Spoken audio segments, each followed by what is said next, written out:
everybody. Thanks for tuning in to the main show. My name is Tyler Main, and we are going to be exploring everything from horror to heavy metal.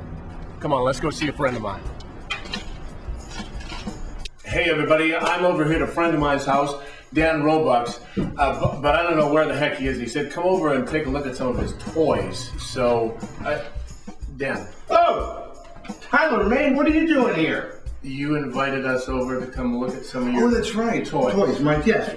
That's why I was just reading this fascinating book on a movie called Halloween 2. Rob Zombie made that movie. I don't know if you saw it. Yeah. I remember beating up a lot of people in that you were. movie. Yeah, I think you were one of them, too. It was like the Sound of Music of the day, wasn't it? That he beat up everybody. That was a joke, not funny. Well, and I'm a fan of yours. I mean, if you want to see Dan's credits, just punch in Daniel Roebuck at imdb.com, and you will see that he's been on just about every show imaginable and every movie. And I have been. In fact, what I've done is I'm on so many shows that now I think there's a SAG rule that they have to, if they're coming up with a new show, they have to put me in it. I'll be on Glee soon. So do you want to see some stuff? I would love to see your toy collection. All right. Well, it's when you say it like that, it sounds a little like toy collection. What it really is a collection of movie memorabilia.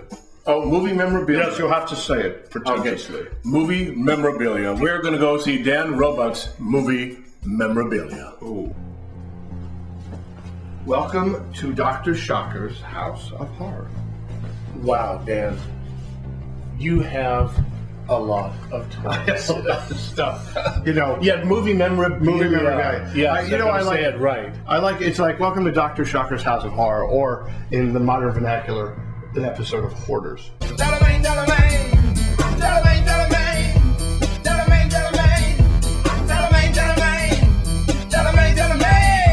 So this is where it all began. Honestly, my life started when I was a kid doing makeup. I would make myself up as monsters all the time. That was my mania. So that's a little Danny there. That's a little monster. Danny Roebuck monster. I love making myself up. There's even like kind of historic makeup pieces. When I played the Cowardly Lion in The Wizard of Oz, I made this nose for myself when I was probably 17 maybe or 16. That was my audition for the remake. But imagine being a kid and putting on rubber noses and rubber chins, and then, I get to go to work. I play Jay Leno wearing a rubber nose and rubber chin. I play Gary Marshall. This is a kind of a... So now you started doing this at what age? 10, 11. I would watch the monster movies, and I would just think, oh, where do those actors, how do they look so different? Why do they look so... And then I realized they're wearing makeup, like Karloff was wearing wigs and noses and, teeth plates, and all the stuff that would change these guys from movie to movie. So I wanted to know more about how they changed. Wow. So I was just really into it. A lot. I can see. I can see you were. And this looks very, very familiar. Yeah, so last time you saw that, you were slamming me into a wall. So this is a great, this piece. That's a head I wear in Halloween 2 when Tyler does kill me. And, I was hell-bent on getting that head for the collection, and Rob Zombie was hell-bent on having me wear it while I died. And I'm not wearing it while I died. I'm not covering it with blood. I'm taking it home. I remember you trying to keep that as clean as possible and not wanting to get anything on that, because you're like, I gotta take this home. I gotta take this home. I collect some of my stuff too, but I mean, this Dan is extreme. Yeah. Since I was a kid, I would write to actors and I would ask for autographs. That was, and that was part of my fandom. So I still ask actors for autographs, and I've because I love toys, I've taken it to this level. Sometimes I get them in person, sometimes friends get them for me. One of the greatest things I think I have in this entire collection is this doll signed by Fred Gwynne. That he signed me on the set of a movie we did together.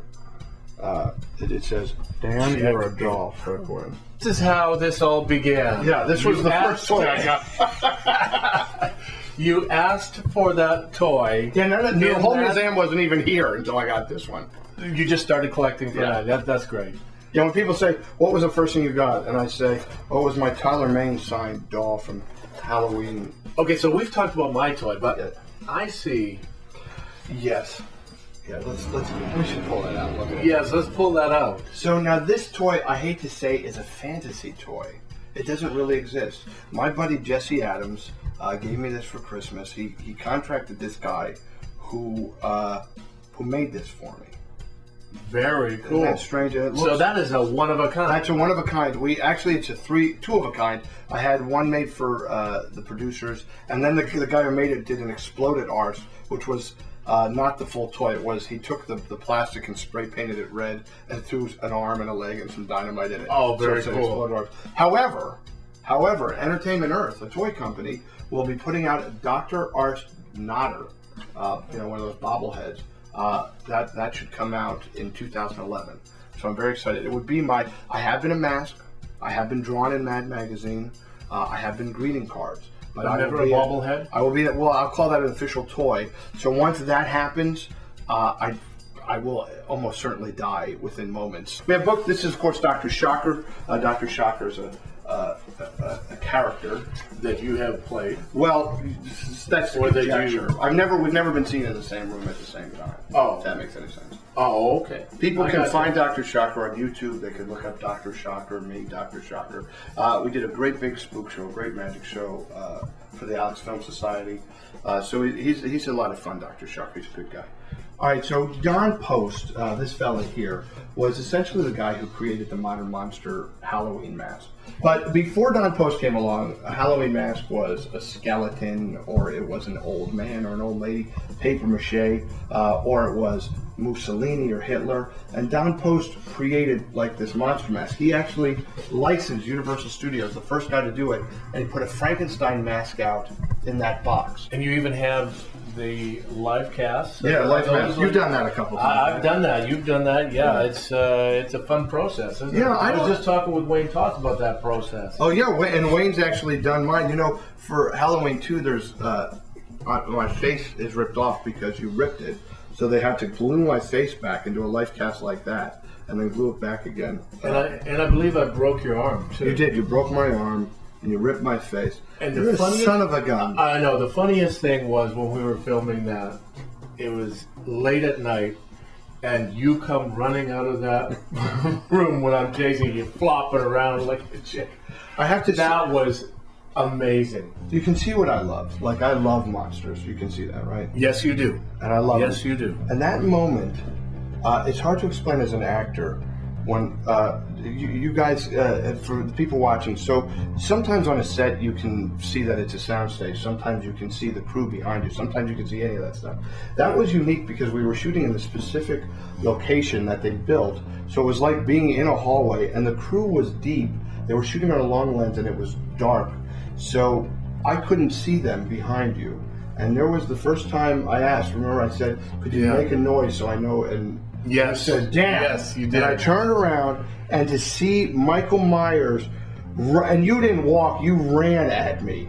And if I you see the moved movie, swiftly, yes. I'm like, ah, I'm screaming like a girl. But it was I would think that if you were a guy in a Frankenstein movie and you saw Karloff barreling at you, that would have been the experience you would have had. So I really appreciate it in that moment, whatever verisimilitude of fear or whatever. I was so transported to it was my dream. It was a monster chasing me in a movie, and there was no sense of a crew, and there was no sense of anything. Wow. And I will tell you that if your viewers watch that scene again, as I turn and see you, you can see true horror on my face. Yes. You know. Well, I'm so glad that I could fulfill one of your dreams. It was magical. Okay, Dan, we are trying something new here on the main show. You are the first person that is going to do this. We are doing a rapid fire. All right? So Are I'm you going to ready? just answer the question. Then Just answer the All right, question? I'm ready. Okay. Favorite movie? Bride of Frankenstein. Favorite TV show as a viewer? The Odd Couple.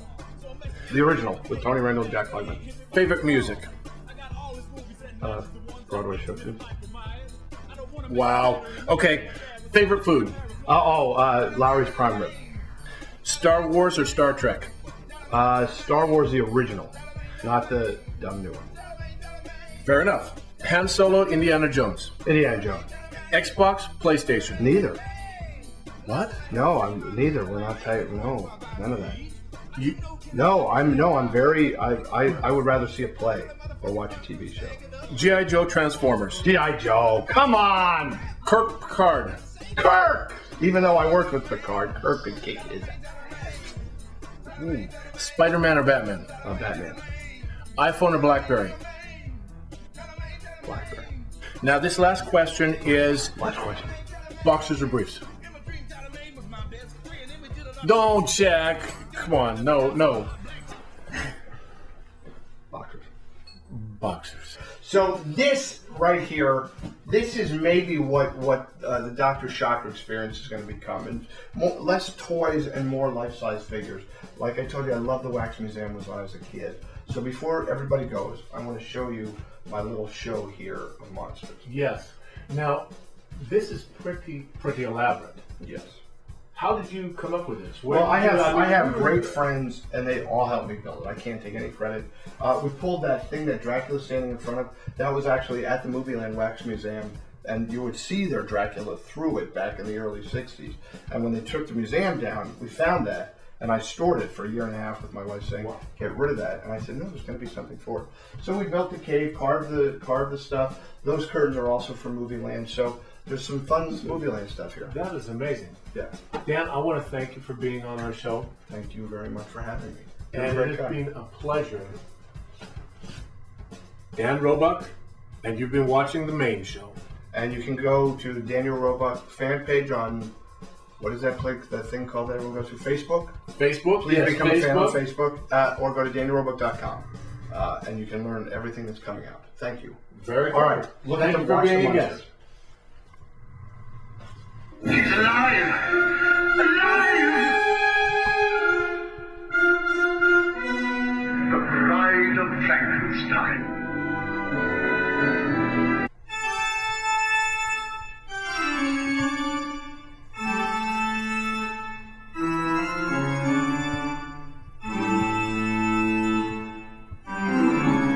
Feast your eyes, glut your soul on my accursed ugliness.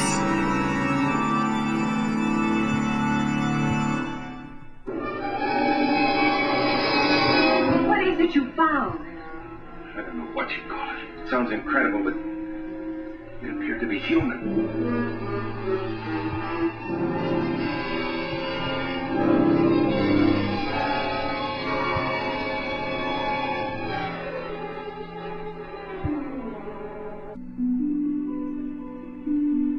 I am Dracula. I bid you welcome. Listen to them, children of the night. What music they make.